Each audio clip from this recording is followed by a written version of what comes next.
नमस्कार दोस्तों। नैनवा और मालपुरा क्षेत्र से आई यह खबर केवल एक पारिवारिक विवाद की कहानी नहीं है, बल्कि हमारे सिस्टम और समाज की संवेदनहीनता पर गहरा सवाल भी खड़ा करती है। टोंक जिले के मालपुरा तहसील के ग्राम मलिकपुरा निवासी रघुनाथ जाट ने अपनी पत्नी और बेटे से अलगाव तथा लगातार मानसिक प्रताड़ना के आरोपों के बीच प्रशासन से इच्छा मृत्यु की गुहार लगाई है। बताया जा रहा है कि पिछले करीब 6 वर्षों से रघुनाथ जाट अपनी पत्नी निशा और बेटे आरव से अलग रह रहा है। उसका आरोप है कि उसे न तो अपने बेटे से मिलने दिया गया और न ही पत्नी से बातचीत का अवसर मिला। पारिवारिक विवाद अदालतों और थानों तक पहुंचा, लेकिन उसका कहना है कि उसे कहीं भी न्याय की उम्मीद नजर नहीं आई।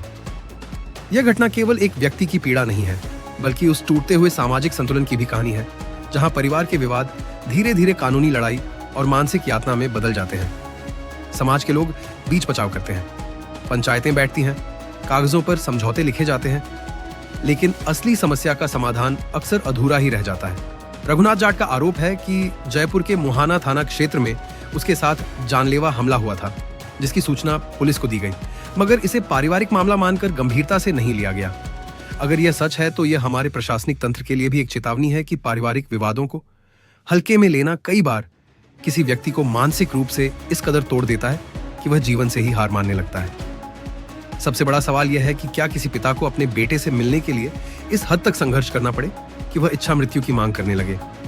अगर कोई व्यक्ति न्याय पाने के लिए प्रशासन, पुलिस और अदालत के दरवाजे खटखटाते खटखटाते थक जाए और अंत में जीवन समाप्त करने की गुहार लगाए, तो यह केवल उसकी हार नहीं, बल्कि पूरे सिस्टम की असफलता मानी जाएगी। समाज के लिए भी यह आत्ममंथन का विषय है। पारिवारिक विवादों में अक्सर पक्ष विपक्ष बन जाते हैं, लेकिन किसी भी समाधान का पहला उद्देश्य परिवार को टूटने से बचाना होना चाहिए। बच्चे के भविष्य और माता पिता दोनों के अधिकारों को संतुलित करना समाज की जिम्मेदारी भी है। अब जिम्मेदारी प्रशासन और कानून व्यवस्था की है कि इस मामले की निष्पक्ष जांच कर सच्चाई सामने लाए और यदि कहीं अन्याय हुआ है तो पीड़ित को राहत दिलाए। क्योंकि जब कोई नागरिक न्याय की उम्मीद छोड़कर इच्छा मृत्यु की मांग करता है, तो यह केवल एक व्यक्ति की पुकार नहीं होती, बल्कि व्यवस्था के लिए एक कड़वा आईना बन जाती है। यह घटना हमें याद दिलाती है कि कानून और समाज का असली उद्देश्य केवल विवाद दर्ज करना नहीं, बल्कि इंसान को न्याय और सम्मान के साथ जीने का अधिकार दिलाना भी है। ETV 9 से विजय डोमेला की यह रिपोर्ट। क्या मामला है सर आपके?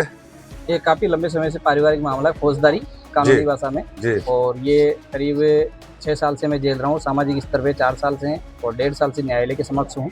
लेकिन मुझे नहीं, ये इच्छा मृत्यु मांगने का क्या कारण है? यही कारण है, सामाजिक पीड़ा, जो पारिवारिक के कलेश हैं, जो मेरे जैसे कई लोग हैं, लेकिन खुल के सामने नहीं आते हैं। मैं सामने आने की हिम्मत कर रहा हूँ।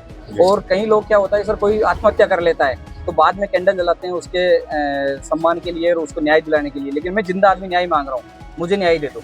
न्याय नहीं देते हो तो मृत्यु दे दो, दोनों में से एक काम। न्याय के रूप में आप क्या मांग रहे हो? मैं मेरी पत्नी और बच्चे को अपने साथ में रखना चाहता हूँ। ससुराल पक्ष उसके न मिलने देता है, न बात करने देता है, न बच्चे से मिलने देते हैं।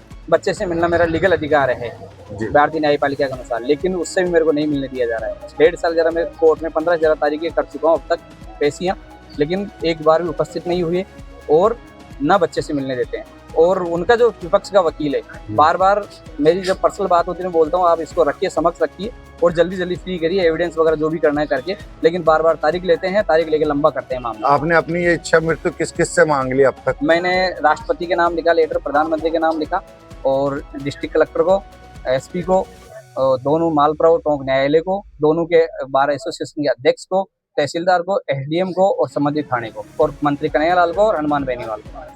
कोई रिएक्शन आया इसका? सर एक रिएक्शन इतना सा हुआ था कि मैं, जो हमारे संबंधित थाने वाले मेरे को बुलाए थाने में, वहाँ पर गया तो छोटा थानेदार था, वो मेरे को बोलता है कि इस मामले को रफा दफा कर और ये लिख जाए कि मैं पचेवर थाने से कुछ वो नहीं चाहता हूँ, दूसरी शादी कर ले, दूसरा बच्चा पैदा कर ले, और धमका करके वहाँ से भगा दिया। ये रिएक्शन आया?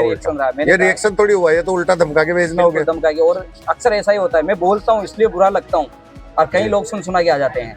मैं फिर भी शर्मा नहीं रहा हूँ, मेरी आलोचना ही हो रही है। जिस तरह का लेटर गया है इसकी आलोचना ही हो रही है, मेरे को शर्मिंदगी महसूस करनी पड़ती है, लेकिन मैं फिर भी नहीं कर। जब मेरा परिवार उजड़ रहा है तो फिर शर्मिंदगी किस बात की? शर्मिंदगी। और मैंने थाना प्रभारी से मिलने के लिए खूब इच्छा जाहिर की, लेकिन जो छोटा थानेदार जो मिला था मेरे को, उसने मतलब आपको थाना अधिकारी से भी नहीं मिलने दिया? नहीं मिलने दिया गया, बाहर से अंदर एंट्री नहीं होने दिया। बाहर कौन से थाने का मामला है? पचेवर थाना।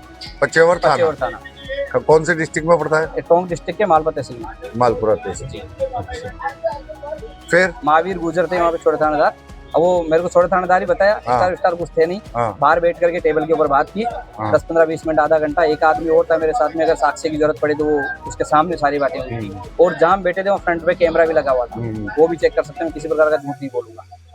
ये सब कुछ होने के बाद वहां से आ गया। फिर ये लेटर अब मीडिया के पास में आया है और मीडिया के माध्यम से ग्रुपों में गया है। एक छोटा सा निकाला था कल न्यूज, तो ब्रेकिंग न्यूज के हिसाब से निकली थी वो, उससे थोड़ी बहुत वो हुआ है। लेकिन संबंधित कार्यालय जो संबंधित विभाग है वो कोई रिएक्शन नहीं करे। आपस में कुछ गुगाट है पब्लिक में, रिश्तेदारों में, उनके अंदर है, बाकी और कुछ।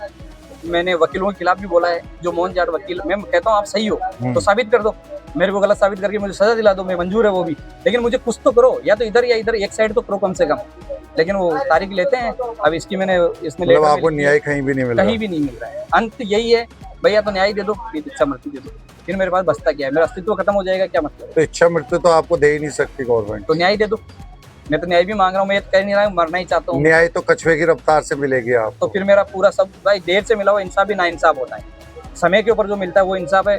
50 साल की उम्र में मिलेगा, फिर मेरा कहीं का नहीं कुल रहूंगा। मिला के गुत्थी उलझ रही है, भयंकर तरीके से उलझ रही है। और कोई ये कहीं सामने ना कहीं या तो प्रशासनिक तंत्र की वजह से उलझ रही है, न्याय व्यवस्था सुचारू नहीं है इसलिए उलझ रही है। न्यायपालिका पे मेरे को भरोसा है, न्याय होगा, लेकिन वो होगा 50 साल की उम्र में, तब तक किसी काम का नहीं रहेगा जब तक किसी का। तो क्या न्याय नाम है मेरे सर को। आपका? मेरा नाम रघुनाथ जाट है। कहाँ के निवासी हो? डिग्गी मालपुरा के पास में मलिकपुर गांव है, मालपुरा तहसील में। पिताजी का क्या नाम है? लालाराम जाट।